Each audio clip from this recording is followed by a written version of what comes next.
Hi friends, അസ്സാം വലൈക്കും. ഇന്ന് പുതിയ വീഡിയോയിലേക്ക് എല്ലാവർക്കും സ്വാഗതം. ഇന്നത്തെ വീഡിയോ വന്നിട്ട് നമ്മൾ ഒരുപാട് കാലം കേടുവരാതെ ഉപയോഗിക്കാൻ പറ്റുന്ന ഒരു ഇഡ്ഡലിപ്പൊടി മിക്സാണ് ഉണ്ടാക്കുന്നത്. കുറച്ചും കൂടെ കൂടുതലായിട്ടുള്ള ഇൻഗ്രീഡിയൻസ് ആഡ് ചെയ്തിട്ടാണ് ഉണ്ടാക്കുന്നത്. അപ്പോൾ ആദ്യം ഇതിന് വേണ്ടത് ജീരകം, അതേപോലെ തന്നെ കുരുമുളക്, ഉപ്പ്, പിന്നെ നമുക്ക് സാദാ പരിപ്പ്, ഉഴുന്ന് പരിപ്പ്, വറ്റൽമുളക്, ചെറുപയർ പരിപ്പ്, കരിവേപ്പില, കായപ്പൊടി, അരി, ഇതൊക്കെയാണ് നമ്മൾ ഇതിൽ ഉൾപ്പെടുത്തുന്നത് കേട്ടോ. അപ്പോൾ എല്ലാവരും വീഡിയോ മുഴുവനായിട്ട് കാണാം കേട്ടോ. അപ്പോൾ നമുക്ക് സ്റ്റാർട്ട് ചെയ്യാം. ഓരോന്നായിട്ട് നമുക്ക് കാണിച്ചു തന്നാണ്, കാരണം ഓരോന്നായിട്ടാണ് സെപ്പറേറ്റ് ആയിട്ടാണ് ഇത് നമ്മളൊന്ന് വറുത്തെടുക്കുന്നത്. അപ്പോൾ അത് നിങ്ങൾക്ക് കൂടുതൽ മനസ്സിലാകാൻ വേണ്ടിയിട്ടാണ് ഇത് ചെയ്യുന്നത് കേട്ടോ. അപ്പോൾ ആദ്യം നമുക്ക് എടുക്കേണ്ടത് സാധാ അരി കഴുകി ഉണക്കിയതാണ്. അപ്പോൾ അതൊന്ന് നല്ലപോലെ വറുത്തെടുക്കണം കേട്ടോ. കരിഞ്ഞു പോകാൻ പാടില്ല. നല്ലപോലെ റോസ്റ്റ് ചെയ്തെടുത്തിട്ടുണ്ട്. അപ്പോൾ ഈ ഒരു നിറമാകുമ്പോൾ നമുക്ക് തീ ഓഫ് ചെയ്യാം.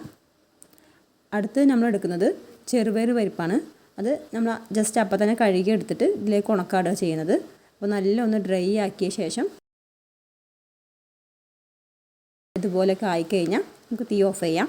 ഇതൊക്കെ ഒന്നായിട്ട് വേണമെങ്കിൽ ഇട്ട് നമുക്ക് ചെയ്യാവുന്നതാണ്. പക്ഷെ ഞാനിപ്പോൾ വീഡിയോയ്ക്ക് വേണ്ടി മാത്രമാണ് ഇങ്ങനെ കാണിക്കുന്നത് കേട്ടോ.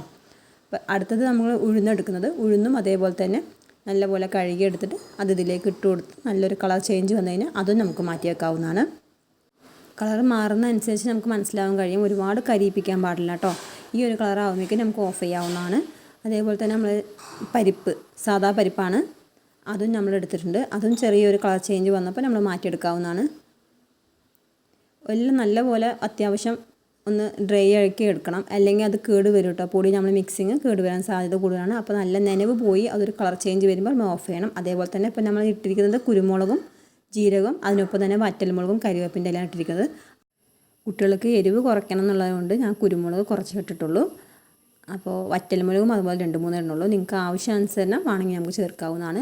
ഇനി അതേപോലെ തന്നെ ഉപ്പും കായപ്പൊടിയും കൂടെ രണ്ടും കൂടെ ഒന്ന് ചെറിയ ചൂടാക്കി എടുക്കുന്നുണ്ട് കേട്ടോ. അതും ഇതിൽ മിക്സ് ചെയ്യാൻ വേണ്ടിയിട്ടാണ് ചൂടാക്കി എടുക്കുന്നത്. ഭയങ്കര ടേസ്റ്റ് ആയിട്ടുള്ള ഒരു മിക്സിങ് ആട്ടോ. അപ്പോൾ ഇത് നമുക്ക് ഒരുപാട് കാലം യൂസ് ചെയ്യാൻ പറ്റും. അതുപോലെ തന്നെ നമുക്ക് വേണമെങ്കിൽ ഫ്രിഡ്ജിൽ സ്റ്റോർ ചെയ്യാം, പുറത്തും വയ്ക്കാം, കേടുവരില്ല. നല്ലപോലെ വറുത്തെടുത്തത് കൊണ്ട് ഇത് ഒരുപാട് കാലം നിൽക്കും. അതേസമയം നനവ് കാര്യങ്ങളുണ്ടെങ്കിൽ കേടുവരാൻ സാധ്യത കൂടുതലാണ്. ഇതൊക്കെ നല്ലപോലെ എൻ്റെ കൈ കൊണ്ട് ഞാൻ ഒന്ന് മിക്സ് ചെയ്ത് കൊടുക്കുകയാണ്. കാരണം എല്ലാ ഭാഗത്തേക്കും ആ ഉപ്പും കായപ്പൊടിയൊക്കെ മിക്സാക്കി കൊടുക്കാൻ വേണ്ടി എല്ലാം ഒന്ന് മിക്സ് ആക്കിയിട്ട് നല്ല ഉണങ്ങിയ ജാർ എടുക്കണം കേട്ടോ. നനവ് ഉണ്ടാകാൻ പാടില്ല. എന്നിട്ട് അതിലേക്ക് ഈ മിക്സിങ് ഇട്ട് കൊടുക്കുക ചെയ്യുന്നത്. നല്ലൊരു മണം കേട്ടോ. ഇപ്പോൾ തന്നെ പകുതി ഇട്ടിടുന്നുള്ളൂ, പകുതി ഞാൻ പിന്നേക്ക് ഇടുന്നത്. കാരണം ചെറിയ ജാറായതുകൊണ്ട് ചിലപ്പോൾ പൊന്തി വരാൻ സാധ്യത കൂടുതലാണ്. അപ്പോൾ പകുതി ഇട്ടിട്ട് പകുതി പിന്നേക്ക് ഇടാൻ പറഞ്ഞെടുക്കുന്നുണ്ട്. നല്ല അരഞ്ഞ് കിട്ടണം കേട്ടോ. തരി ഉണ്ടാകാൻ പാടില്ല. കാരണം പൊടി എന്നുള്ളത് നല്ല പൊടിഞ്ഞ് കിട്ടണമല്ലോ. അപ്പോൾ നല്ല പൊടിഞ്ഞ് കിട്ടിയിട്ടുണ്ട്. നല്ല മണവുമാണ് അതിന്. ആ കരിവേപ്പിൻ്റെ ഇലയും അതുപോലെ തന്നെ വറ്റൽമുളക്, ഇങ്ങനെയുള്ള കുറേ ധാന്യങ്ങളും എല്ലാം കൂടെ ചേരുമ്പോൾ നല്ലൊരു മണം കേട്ടോ അതിന്. അപ്പോൾ ഞാൻ അതൊരു ബൗളിലേക്ക് മാറ്റി കൊടുക്കുക ചെയ്യുന്നത്. എന്നിട്ട് നമുക്ക് ജാറിലേക്ക് മാറ്റാം. അപ്പോൾ ബാക്കിയും കൂടെ നമ്മൾ പൊടിച്ചെടുക്കുകയാണ്. ചൂടാറിയ ശേഷം മാത്രമേ മിക്സിയിലേക്ക് ഇടാൻ പാടുള്ളൂ കേട്ടോ. അത് പ്രത്യേകം ഓർമ്മിക്കണം. പിന്നെ അതപ്പോൾ പൊടിച്ചെടുത്തിട്ട് നമുക്ക് അത്യാവശ്യം വേണ്ട പൊടി കിട്ടിയിട്ടുണ്ട് കേട്ടോ. അപ്പോൾ ഇത് നമുക്ക് 2 ജാറുകളിലേക്ക് ഇടാനുള്ള പൊടിയുണ്ട്. അപ്പോൾ ഒന്ന് വേണമെങ്കിൽ നമുക്ക് ഫ്രിഡ്ജിൽ സൂക്ഷിക്കാം, ഒന്ന് പുറത്തും വെക്കാം കേട്ടോ. ഇതിൻ്റെ ഒരു ഗുണം എന്താ വെച്ച് കഴിഞ്ഞാൽ നമുക്ക് ചിലപ്പോൾ കറിയൊന്നും ഇല്ലാത്ത ടൈമുകളിൽ ഇത് കൂടുതൽ യൂസ്ഫുൾ ആയിക്കാറ് കേട്ടോ. അതേസമയം കറി ഉണ്ടെങ്കിലും അതിൻ്റെ കൂടെ കഴിക്കാനും നല്ല അടിപൊളിയാണ്. ഇഡ്ഡലീൻ്റെ മുകളിൽ വിതറി കൊടുക്കാനും അതേപോലെ തന്നെ നമുക്ക് ദോശയായാലും എല്ലാത്തിൻ്റെ കൂടെ കഴിക്കാനും നല്ല അടിപൊളിയാണ്. നല്ലപോലെ അരിഞ്ഞ് കിട്ടിയിട്ടുണ്ട് കേട്ടോ ഈ മിക്സ്. അപ്പോൾ എല്ലാവരും കുപ്പിയൊക്കെ നല്ലപോലെ ഉണങ്ങാൻ വെച്ചിട്ട് അതിനുള്ളിലേക്ക് ഇട്ട് കൊടുക്കുക കേട്ടോ. നനവുണ്ടെങ്കിൽ കേടുവരും. എന്നിട്ട് നമുക്ക് പുറത്ത് വയ്ക്കുകയോ ഫ്രിഡ്ജിനുള്ളിൽ വയ്ക്കുകയോ ചെയ്യാം കേട്ടോ. നമുക്കിനി ഇതിലേക്ക് കൂടുതൽ ഐറ്റംസ് വേണമെങ്കിൽ ആഡ് ചെയ്യാം കേട്ടോ. ഇപ്പോൾ മുതിര പോലുള്ളതൊന്നും ഞാനതിൽ ആഡ് ചെയ്തിട്ടില്ല. എൻ്റെ അടുത്ത് സ്റ്റോക്ക് ഉണ്ടായിരുന്നില്ല, അതുകൊണ്ട് ആഡ് ചെയ്തില്ല. അപ്പോൾ നിങ്ങൾക്ക് വേണമെങ്കിൽ അതും വേണമെങ്കിൽ ആഡ് ചെയ്യാം. ഒരുപാട് ചെറുപയർ പരിപ്പ്, ചെറുപയർ മുഴുവനായിട്ടുള്ളത് അതൊക്കെ ആഡ് ചെയ്യാം കേട്ടോ.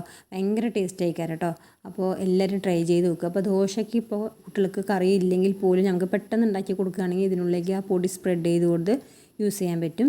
അതും ഭയങ്കര ടേസ്റ്റ് ആയിക്കാരം. പെട്ടെന്ന് സ്കൂളിലേക്ക് കൊടുത്തു വിടാം, കേടുകൂടാണ്ടിരിക്കും. ഭയങ്കര ടേസ്റ്റും ആയിക്കാരം. നല്ല ക്രിസ്പി ആയിക്കാരം ദോശ കാണാൻ തന്നെ. അപ്പോൾ ഇതെല്ലാവരും ട്രൈ ചെയ്ത് നോക്കുക. വീഡിയോ ഇഷ്ടപ്പെടുകയാണെങ്കിൽ ലൈക്കും സബ്സ്ക്രൈബും ഷെയറും ചെയ്യാം. നല്ല അടിപൊളിയായിട്ട് ക്രിസ്പി ആയിട്ടുള്ള ദോശ കേട്ടോ നമുക്കിത് കിട്ടിയത്. അതിൻ്റെ ഉള്ളിലേക്ക് അത് വെച്ച് കൊടുക്കുമ്പോൾ തന്നെ നല്ല ഒരു കളറും ഉണ്ട്. അപ്പോൾ എല്ലാവർക്കും വീഡിയോ ഇഷ്ടപ്പെട്ടെന്ന് വിചാരിക്കുന്നു. നല്ല ക്രിസ്പിയാണ് കേട്ടോ. അപ്പോൾ നമുക്ക് ഇത് ട്രൈ ചെയ്ത് നോക്കിക്കോളൂ. അതേപോലെ നല്ല പഞ്ഞി പോലത്തെ സോഫ്റ്റ് ഇഡ്ഡലി, അതിൻ്റെ കൂടി നല്ലത് ഭയങ്കര ടേസ്റ്റാട്ടോ. ഇപ്പോൾ ചിലവരൊക്കെ തട്ടിട്ടിലേക്ക് ഒഴിക്കും, ഇപ്പോൾ പാത്രത്തിലൊന്നായിട്ട്. അതിൻ്റെ കൂടെ ഇത് മേലെ സ്പ്രെഡ് ചെയ്ത് കൊടുക്കുക. ദോശൻ്റെ കൂടിയും അടിപൊളിയാണ്, എല്ലാത്തിൻ്റെ കൂടിയും അടിപൊളിയാട്ടോ. അപ്പോൾ വീഡിയോ ഇഷ്ടപ്പെട്ടെങ്കിൽ ലൈക്ക്, സബ്സ്ക്രൈബ്, ഷെയറും ചെയ്യാൻ മറക്കല്ലേ. അസ്സലാമു അലൈക്കും.